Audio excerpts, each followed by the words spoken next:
My name is Rebecca Schreiber, and I am the Director of Admissions and Financial Aid at Penn State Dickinson Law. I wrote a 5-chapter section entitled Creating Meaningful Access and Imagining an Antiracist Financial Aid Office. Chapter 1, Racism, Bias, and the Unexamined History of Post-Secondary Financial Aid, argues that much of our current financial aid system has historical roots in racist policies and attitudes, and considers what it would mean for a financial aid system to be deliberately anti-racist.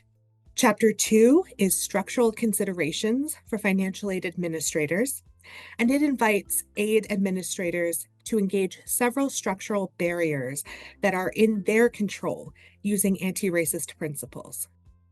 Chapter 3 is Awarding Recommendations for Financial Aid and Admissions Professionals, and it builds on the work of Aaron Taylor and calls us to redefine our conceptions of merit for scholarship awarding practices. And moreover, it discusses the ways law schools can create greater equity and access through need-based grant programs. Chapter 4 is Ancillary Recommendations for Law School and Aid Administrators, and it discusses the crucial need for layered financial aid support at the institutional level and the importance of clear communication around student loans. Lastly, Chapter 5, Imagining an Anti-Racist Federal Financial Aid System and a Glossary of Terms, shares several ways that I imagine the implementation of anti-racist principles at the federal aid level. It also serves as a comprehensive glossary for the reader who is not well acquainted with financial aid concepts.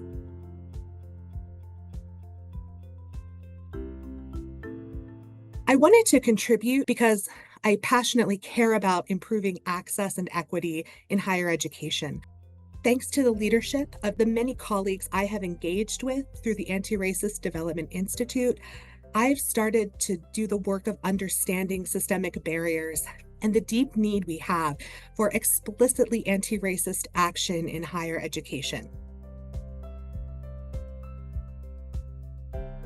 My hope is that these chapters on financial aid will contribute to a larger conversation that was started before me, and that the conversation will continue after me until we have collectively actualized a more equitable financial aid system in U.S. law schools and higher education.